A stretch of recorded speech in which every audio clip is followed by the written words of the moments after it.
Welcome to Oxford News This Week. I'm Elgin Nichols. And I'm Terry Stiles. What do you need to know about new speed limits that could affect you? And was that Scarecrow Festival a success? Stay tuned and learn more about these stories and others. The Oxford News begins right now.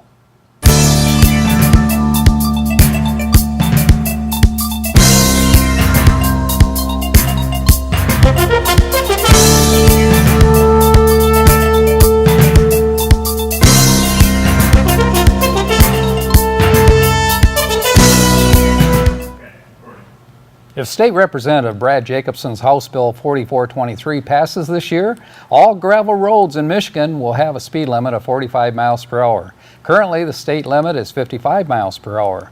According to Oxford Township Supervisor Bill Dunn and Addison Supervisor Bruce Pearson, the bill makes sense. Both agree that 55 miles per hour on a dirt road is just too dangerous. Attached to the bill, however, is a restriction that individual townships will no longer have the authority to set speed restrictions. Instead, the Michigan State Police and MDOT would take on the research, regulation, and implementation for the duties. Also attached to the bill is a suggestion to increase speed limits on the freeways to at least 80 miles per hour. Jacobson said that the logic is that the people generally top out at that speed on the freeway anyhow. Last weekend, the sound of over 200 bicycles could be heard swishing through Oxford, Metamora, and Addison townships. Organized by Merge owner Kerry Collins, the first ever Dirt Road Derby was a hailed success, according to some of the riders, who in some cases aced that 35-mile race in an hour and a half. Many said they will return next year. Proceeds from the entry fees were awarded to Banbury Cross Therapy Center, the Pollyant Trail, the Oxford High School basketball program, and the Oxford High School robotics team. The first to cross the finish line was Daniel Yankus with a winning time of 1 hour and 35 minutes, which is amazing. Catch an interview with Daniel and others on this week's Our Community Access. Congratulations, Kerry, in creating such a successful event for our communities.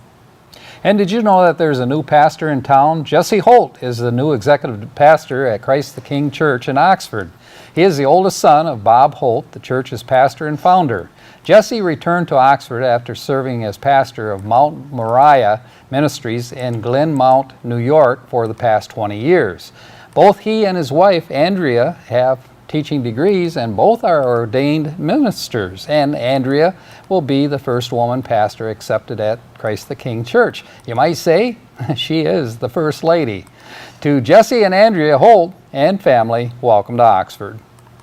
The Oxford Downtown Scarecrow Festival and Chili Cook-Off was a resounding success, and some say Centennial Park was jammed with families who enjoyed the beautiful warm fall day. They enjoyed folk music in the park, pie eating contests, puppet shows, food and refreshments, and trick-or-treat goodies for the kids.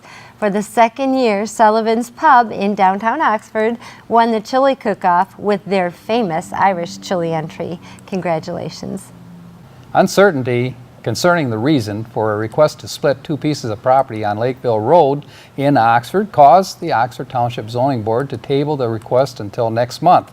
The attorney, Jonathan Crane, explains the purpose of the split. And why is it that you want to separate them? We want to separate it so we can finance the property and mortgage it, and possibly sell one. I mean, that's Councilperson Sue Bellairs and Kelly Rosner inquired as to why Mr. Crane lacked the proper paperwork. How come that the paperwork wasn't filled out? Didn't they give you that in the office? What paperwork are we for? They usually give you paperwork that tells you why you're going to do this, and you know, there's more information. It's right in our ordinance book. That's the whole set. Yeah, no, I was not given that. I mean, because part of it is establishing, you know, the reasons why. What are the hardships, or by what basis are you asking for a variance? During the Leonard Village Council meeting, President Mike McDonald updated the group on the blocked drain issue, which affects the northeast corner of the village. It looks as though silt and settling has caused the drain, especially the stretch that runs north, to have uneven. It's built up, and then it also has swales in the bottom so that the water isn't going to run naturally out until it gets so deep. Since the county owns the drain, McDonald believes it's up to them to take care of the problem. It's a cork in a bottle, basically. There's that water that can't get out and can't flow. So it is pretty clear that the county, which owns the drain, is responsible for it. The question becomes, what can of worms are we opening if we approach the county about cleaning their drain? At the Oxford meeting of the Oxford Village Council, Council member Rose Bema reported on the donations that made last week's village-wide garage sale such a success. We received approximately $1,200 that was made from the sale of these items that we gave to the Oxford Police Reserves and the Oxford Police Dispatchers. This program is very helpful in our department. These men and women give many hours of unpaid service hours, and the funds will go to help them with the equipment and things they need to perform their job that they do.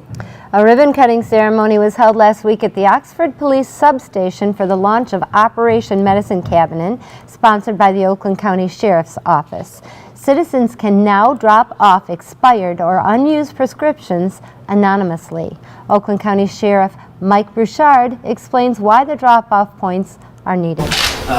It's a pleasure to be here to be cutting the ribbon on the 33rd location in Oakland County for Operation Medicine Cabinet, and hopefully this is as well used as the other ones we're finding across the county to give the citizens of the village a convenient place to get rid of meds. You know, one of the things that we found tragically is that more and more legitimate pharmaceuticals are finding themselves in the hands of kids and being abused.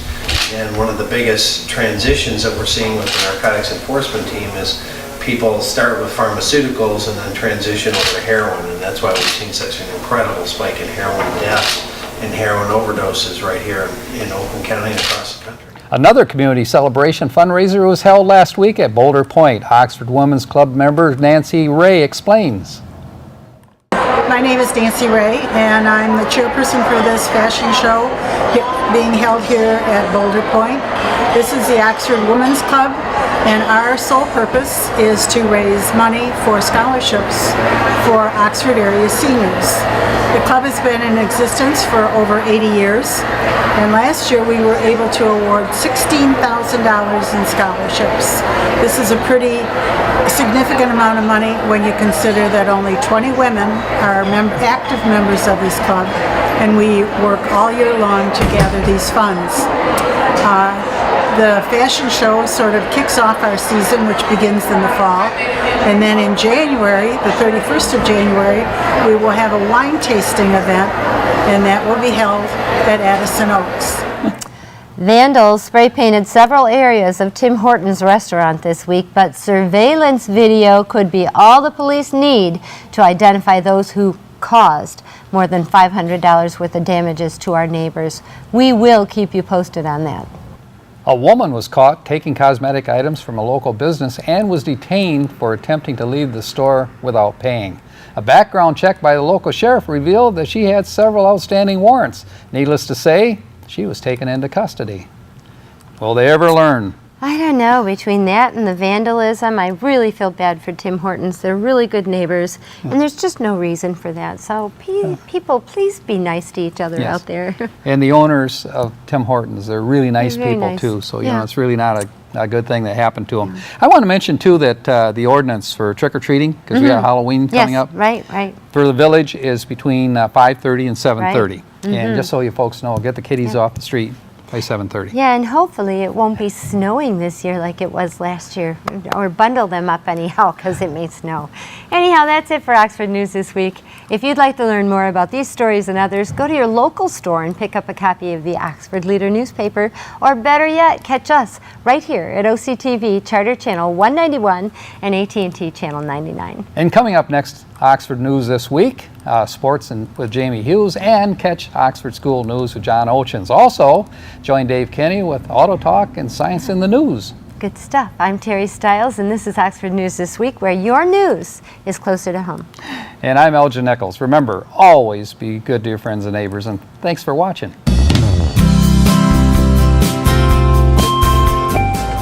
My name is W. Ripto with the Addison Township Fire Department. I'm a lieutenant here.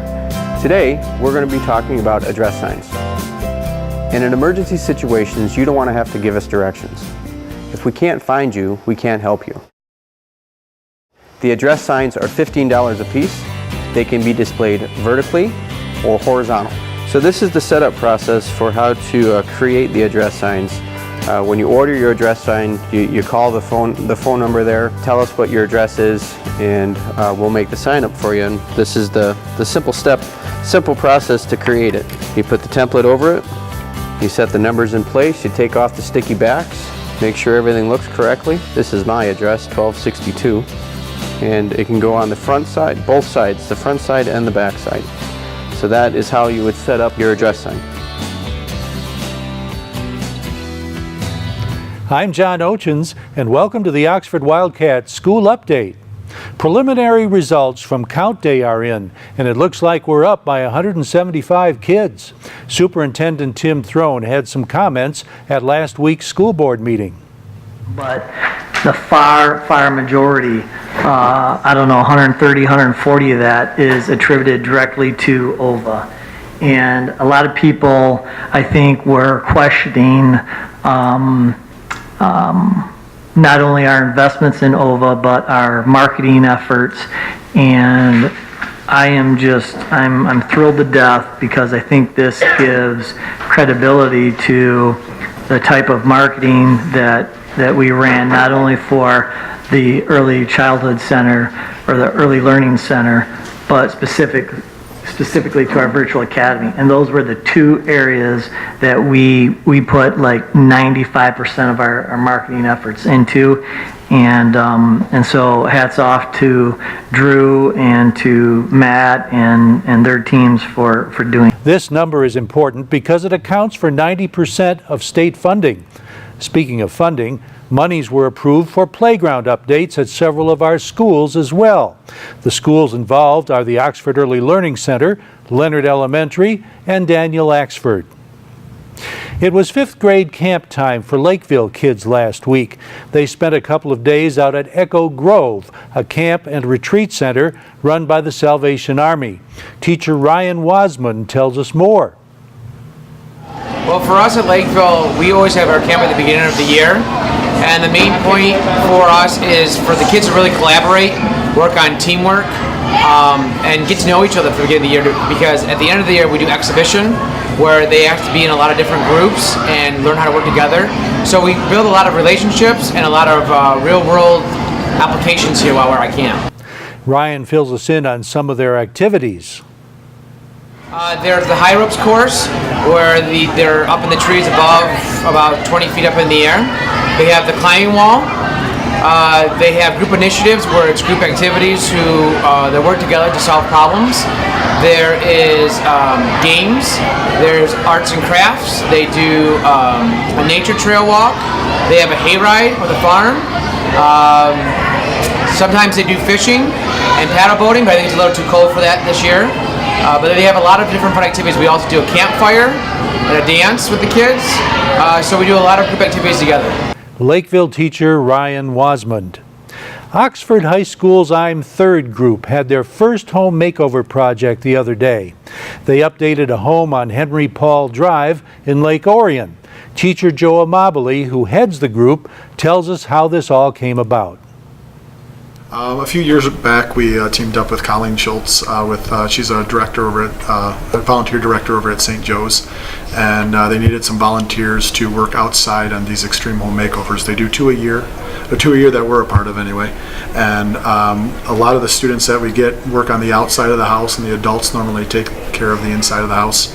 And it started 2-3 years ago, and every year it's gotten better in terms of coordination and.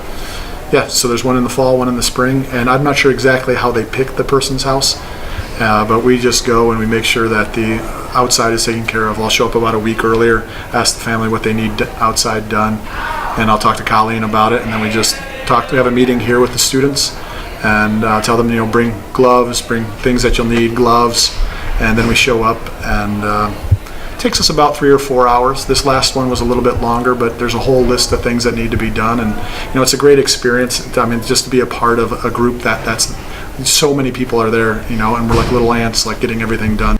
That's only one of the many great activities these kids take part in. There's a new face at the orchestra podium over at the high school. Her name is Natalie Frakes.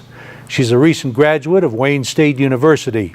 We checked in with her to find out what's in store this year. And I wanted to kind of expand our repertoire into more classical music, as well as touching on some of the stuff that they know, the pop music, and there's some really nice arrangement for string orchestras for some from modern day songs that you hear in the radio. So for our upcoming our October concert on the 27th, we are playing Alice in Wonderland, which is a score by Danny Elfman from the Tim Burton film. We're playing Fantasia 2000, which has a bunch of different classical pieces in a medley. And we're playing The Hunger Games, which is, of course, a movie series that everybody knows nowadays. So Natalie takes over from former director Bill Milicevic, who is now the director of the Rochester Symphony and a member of the Troubadours. The Troubadours is a string group who visits southeastern Michigan schools regularly, so we will be seeing him from time to time. Our best wishes to Bill and Natalie. That's the Oxford School Update for this week. Stay tuned for Jamie Hughes with Wildcat Sports. This is Oxford Community Television, keeping it local. Your local business. Your police department. Your local business. Your Village of Oxford. The schools.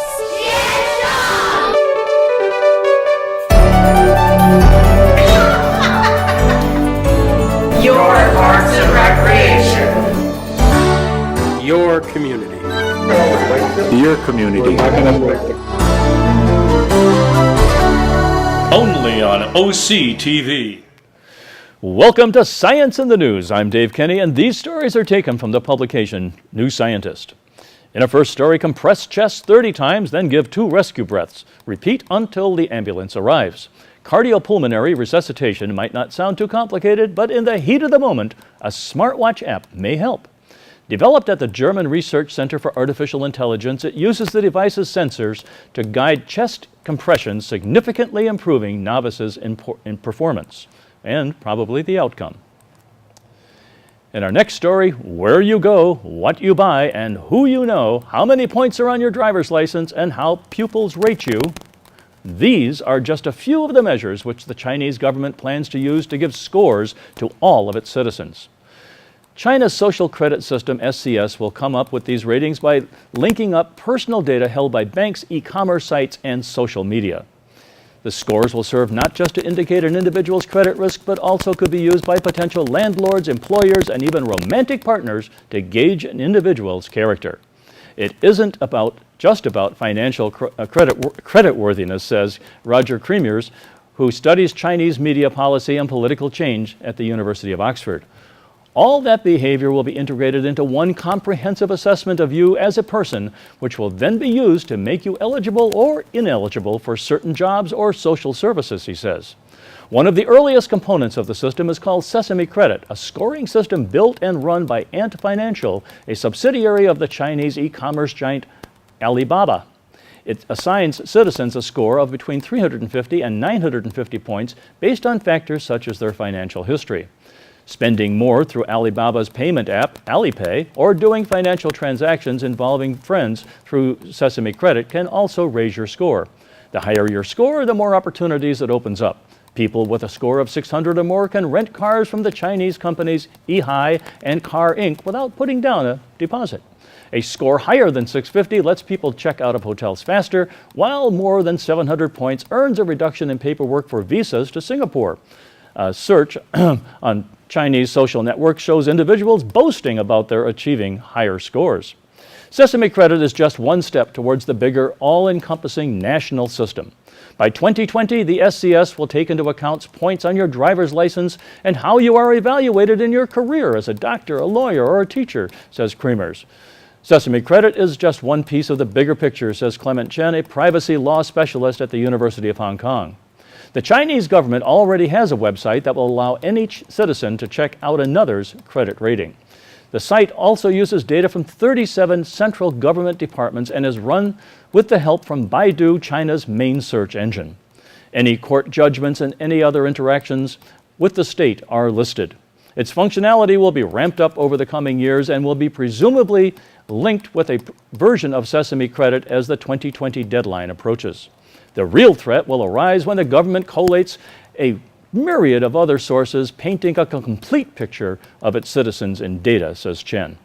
He says it aims to collect nearly every aspect about a citizen and integrate it into a mega platform so this information can be shared between public bodies. Unsurprisingly, Sesame Credit has received some negative press in the Western media. Articles repeatedly claim that Sesame Credit would take the behavior of people's friends into account when determining their score and that it would monitor social media activity. Creamers, who translated publicly released Chinese government documents detailing SCS into English, says the panic around his work is typical of Western media's coverage of China. Pretty much anything China does makes people panic, says Creamers, and many times we don't recognize that we are doing similar things.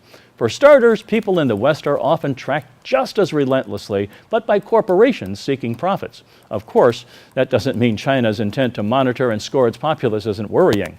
Construction of the SCS is already well underway.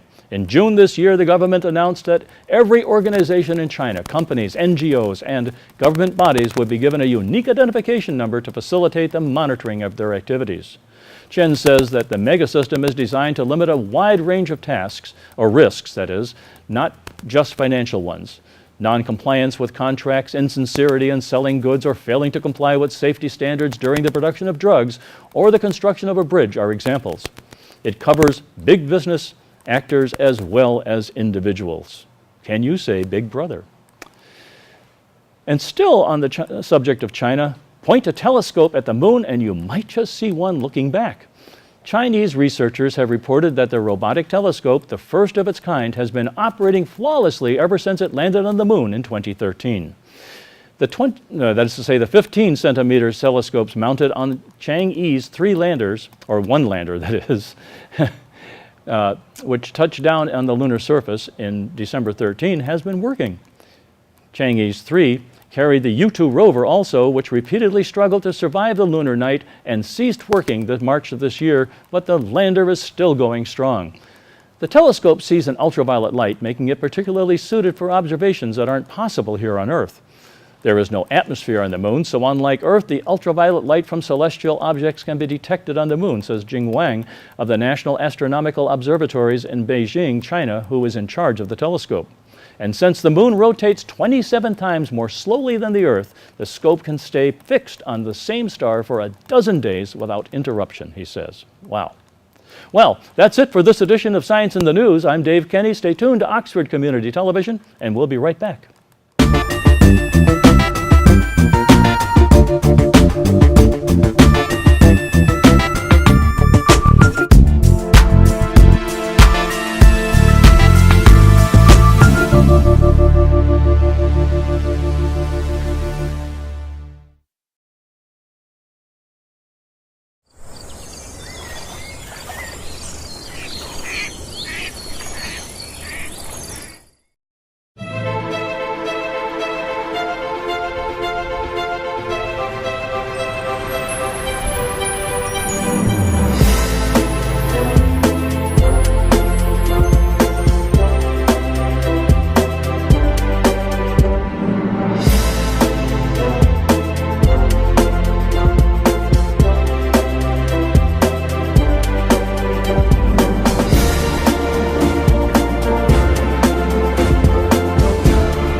Welcome to this edition of Auto Talk. I'm Dave Kenny, and these stories are taken from the publication Automotive News. In our first story, the Viper, Dodge's all-American exotic sports car launched nearly a quarter century ago to much acclaim, will end production in 2017, according to details contained in Fiat Chrysler's new contract with the UAW. The product plan is included in the agreement that will be voted on by UAW members this week. It also indicates that FCA will upgrade its 8-speed automatic transmission. The original Viper went into production in 1992, and it was upgraded in 1996, 2003, and 2008 before Chrysler's bankruptcy ended its run in 2010. A redesigned version debuted in 2013, but a big price increase and improved competitors hurt sales. The 650 horsepower sports coupe is built at FCA's Conner Avenue assembly plant in Detroit. The company's $5.3 billion product planning indicates no replacement vehicle for the small factory where Vipers are built by hand by about 80 employees. FCA has struggled to sell the Viper since its relaunch, and through September, just 503 Vipers were sold in the United States, down 7.9% from the same period a year ago. Dodge sold just 760 Vipers in all of 2014. And at Toyota, Toyota is packing the next generation Prius with such a profusion of new technologies that it makes the best-selling hybrid truly worthy of its name, which means to go before. Didn't know that. It starts with a completely re-engineered 1.8-liter engine and two choices of denser batteries that boost fuel economy by about 10% over the outgoing third-generation vehicle. Toyota Motor Corporation also promises livelier driving dynamics thanks to a body architecture that is 60% more rigid and software updates that provide smooth, more direct acceleration. Also on tap, an electronic four-wheel drive option. The automaker unveiled the design of the car last month, but offered detailed specifications for the first time last week in Japan. Among its litany of new offerings, an overhauled engine achieving 40% thermal efficiency, new denser lithium-ion and nickel hydride batteries, active grille shutters to improve heating performance, a redesigned lighter electric motor and transaxle, extensive use of high-tensile steel for a more rigid body, double wishbone rear suspension, a sleeker drag coefficient for better aerodynamics, active hydraulic booster for brakes to improve feel, new seats to relieve hip strain during long journeys, a full-color 4.2-inch high-resolution display screen, and a new color heads-up display. And Toyota's Safety Sense pre-crash auto braking system. That is a load of technology. On the recall front, the Volkswagen AG will embark on one of the biggest recalls in European automotive history, affecting 8.5 million vehicles after German authorities threw out the car maker's proposal for voluntary repairs. The Federal Motor Transport Authority, or KBA, demanded a recall of 2.4 million cars in Germany after reviewing proposals Volkswagen filed 2 weeks ago to fix cars fitted with software designed to cheat on pollution tests, German Transport Minister Alexander Dobrindt said on October 15th in Berlin. The mandatory recall is the basis for callbacks throughout Europe, where diesel accounts for more than half the market. The 8.5 million affected cars represent slightly less than one-third of Volkswagen's auto deliveries in the region from 2009 through August. The recall is also Germany's biggest since its current rules took effect in 1997. More than the record 1.9 million cars the entire auto industry bought back under repair programs last year, according to data from the Center for Automotive Management in Bergisch Gladbach, Germany. I hope I pronounced that right. The manufacturer has yet to specify exactly how it will fix the cars, though it has said some will require only a software update while others will need new or rebuilt engine parts. Well, that's all for this edition of Auto Talk. I'm Dave Kenny, and as always, may the wind be at your back as you cruise down life's highways. Stay tuned to Oxford Community Television, and we'll be right back.